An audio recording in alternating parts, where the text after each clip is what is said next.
Okay, this video is chapter 21 from the book, The Medical Reformation. The topic is fluoride. And fluoride's another one of these slow poisons that, they lie to the people, the public, and they try to tell them that it's good for you. Fluoride's a crock of BS. It does not belong in the human body. I've read like 4 or 5 books on it. This is the best book on it. It's the best one. This guy's a dentist, Dean Murphy, and he went through all the research papers on it. He has all the references in there. It's a good, springboard to look up the papers on it if you want to, or you just read the book. It's about 200 pages, well written, it's easy to follow, and he knows it. He has a lot of experience working with it, and he initially, didn't know any better. Okay, let's see what else. He calls it the devil's poison, how fluoride is killing you. It's he systematically goes through the papers. It's a slow poison. There's a lot of slow poisons. We've kind of talked about this, these slow poisons, and the reason why they do it, think back to the Vietnam War, the idea of plausible deniability. Oh, we're not trying to poison you. Fluoride's good for your teeth, prevents cavities. The research actually on preventing cavity is weak. There is a small suggestion that it does lower the risk of cavities a little bit, but it's pretty weak. And if that were the case, you would only rub it on your teeth and then spit it out. The fact that you drink it in your water and it goes into your body and gets absorbed into your blood, that's a really bad thing. It's a major toxin. It's like rat poison, okay? It's really bad. It's been shown to lower IQ, increases your risk of dementia, increases the risk of cancer. Let's see, what else? And it's a poison. They tell you if you swallow a pea-shaped amount, you could call poison control. That's how dangerous it is. There's children who died in the dentist chair from one of these fluoride treatments. You should try to avoid it as best you can. You can get well water that doesn't have it. You could move to an area where they don't put it in the water. If you ask me, think about it. I think this is part of the destruction of this country, that they're poisoning the drinking water with fluoride. Then it's getting widespread in the water supply. They're poisoning the drinking water with aluminum, another slow poison. They don't remove these estrogenic chemicals, another slow poison that are sterilizing people. So all these chemicals are pushing towards people being fat, sick, with lowered IQs, and stupid, and also make them kind of docile. It's kind of famous for that. All right, and that idea of it being so important for teeth, that's just the trick line to con you into accepting it, okay? And another reason why they like a docile population is no matter what they do to them, they just accept it, okay? So basically, this is just poisoning everyone, adults, children, everybody. Okay, here's another good book. This one is written by John, it's hard to say his name, Yeamuyianis, and he's a biochemist, and he did a lot of research on it, a lot of demographic control studies where he looked at, populations that have it in the water, don't have it in the water, and he showed, markedly increased incidence of cancers, fatal cancers, cancer deaths. So it's really bad stuff. And he talks about populations where they have a lot of it in their water, they age more rapidly. It'll damage collagen too. He talks about it substituting for hydrogens in collagen. Okay, let's see. It'll also increase the amount of DISH in the spine, diffuse idiopathic skeletal hyperostosis. I made several videos about F-. Here's one picture of it. It has an unpaired electron in its outer orbital. It's a member of the vertical column in the periodic table of the halogens. And all of the halogens basically kill stuff, okay?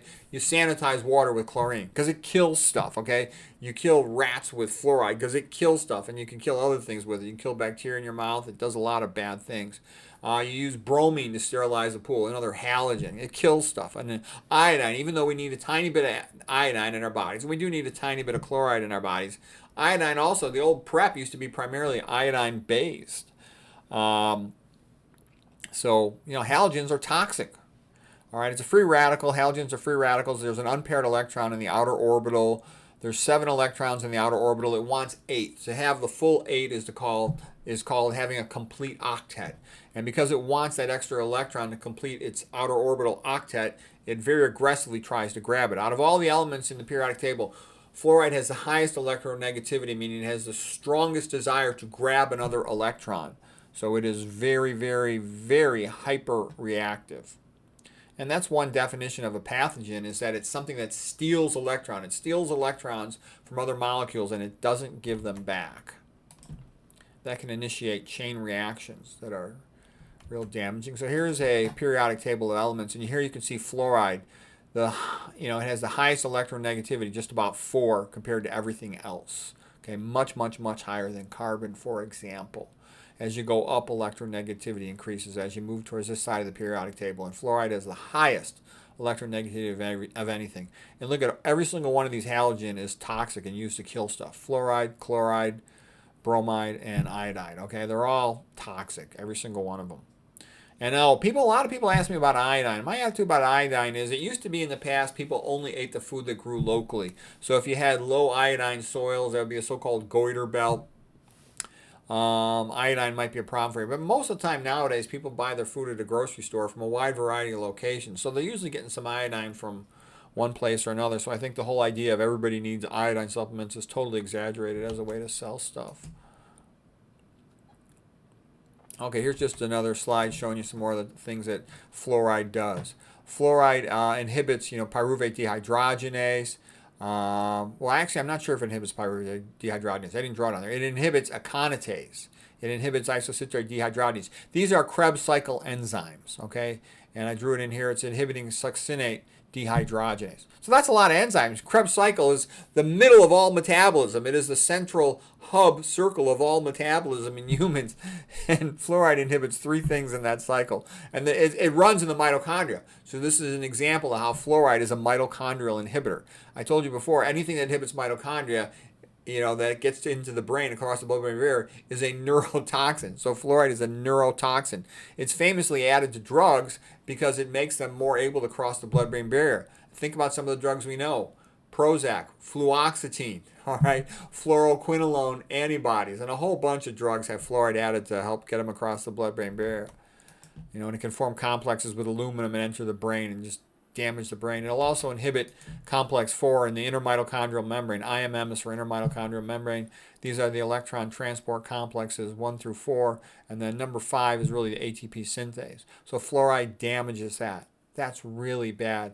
Anything damaging the intermitochondrial membrane, your whole life depends on this. This is the equivalent in a town of the coal burning plant to make electricity. It's where your energy comes from. We need energy. Okay, things that power you down, they're not good for your health. Okay, things that power down society are not good for society.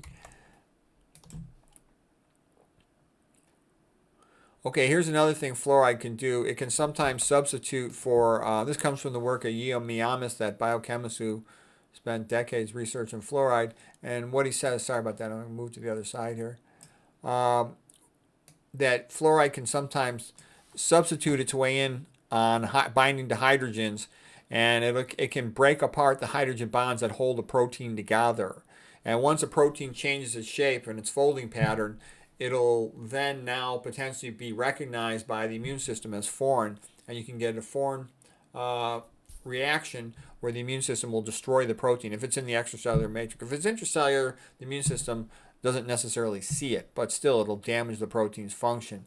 So a pathogen is like pathogen-associated molecular patterns. It can become recognized by the immune system as a PAMPs, so it can contribute to causing autoimmune disease. So amongst the many things you want to do to prevent autoimmune disease, of course, the most important one is preventing leaky gut. Fluoride contributes to causing leaky gut. It damages the bacteria in the gut. But also another reason why you want to reduce exposure to fluoride is because it can damage proteins inside your body and potentially make your autoimmune condition worse in that way. Okay.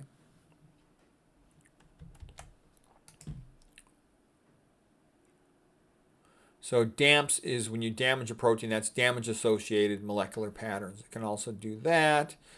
When it's a pathogen, they call that PAMPs, pathogen-associated molecular patterns. These means molecular patterns that the immune system recognizes as foreign and targets for destruction. Let's see. Fluoride-induced protein distortion can lead to autoimmune disease. Oh, I don't know why I told this joke. My wife was telling me my teeth look bad, like a person from England. English people have a tendency to have really bad teeth. But it was just because I had, blueberries on my teeth. There was nothing wrong with my teeth. Oh, and I did go to the store to buy toothpaste. Okay, here's what I noticed. And I went to the store. Almost all of the toothpaste, there's a few exceptions, Tom's of Maine and some other ones. Almost all of them had fluoride in them.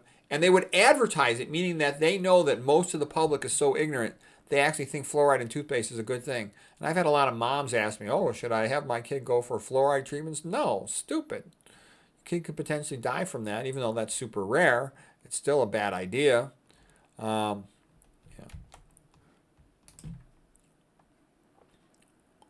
Okay.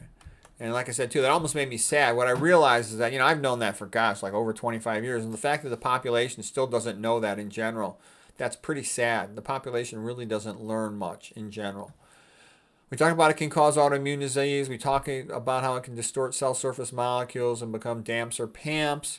Oh, the other thing is it can disrupt potentially collagen synthesis. Collagen is 1/3 of the proteins in your body because it can prevent hydroxylation of proline. Sort of like every third residue is like going to be hydroxyproline, another one's going to be a glycine. So glyphosate, the stuff on processed food, GMO soy, for example, will distort the shape of collagen. That's from the research work of Stephanie Seneff, and she wrote the book Toxic Legacy. But it also turns out F- can do this, and Yeo Miyamis writes about this. So that's not good. That's the whole scaffold of your body, and you can get fluorosis of the spine, which is quite similar to DISH, diffuse idiopathic skeletal hyperostosis with the bridging osteophytes, and that's all related as well to degenerative disc disease of the spine, where the disc fails, and then the spine tries to fuse the level where the disc has failed, and there's a whole cascade of events related to that.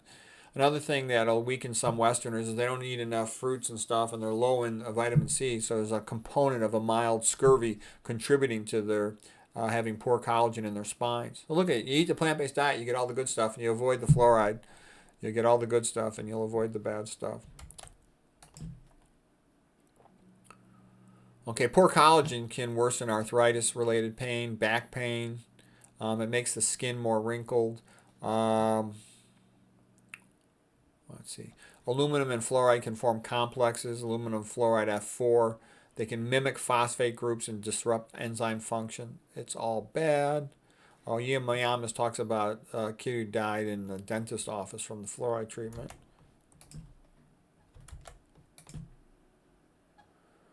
Okay, here's one paper showing that fluoride exposure from soybeans can sometimes be increased. They analyzed the fluoride concentration in 30 samples of the most popular soybean beverages, and the fluoride concentrations were often surprisingly high. One serving, 200 milliliters, of a soybean beverage offered a contribution percentage over the acceptable daily infant for infants and children. Consumption of soy beverages can contribute, it says it contributes significantly to daily intake of fluoride, and it will even exceed the acceptable daily intake with a consequent health risk. So with soy, according to this study, the soy specimens they tested, people were basically being simultaneously poisoned with fluoride, as well as soy is toxic in my opinion. It's super estrogenic. I think all these industry-funded papers saying soy is good for you are bogus. I made a whole bunch of separate videos on soy, so you're welcome to watch those if you want. Human exposure to potentially toxic elements from the consumption of soybean beverage. This one was in Spain. To determine concentration of potentially toxic elements, PTEs, 40 samples of various brands of soybean beverages were tested. The most abundant toxic thing in soy beverages was aluminum. And then next after that was iron, and then barium. Based on an average consumption of 2 servings of soybean beverages, this results in a daily intake of aluminum and lead that is still significant, but it's below. It was below the maximum amount.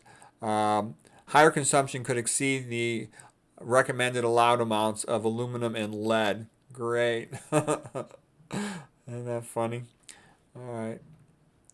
So what they basically said is soy will have a tendency to be high in fluoride and high in aluminum and high in lead. And I get all these geniuses on the internet trying to tell me soy is a health food. Yeah, read some papers, geniuses. So anyways, I hope that was interesting or helpful for you. Fluoride should be avoided.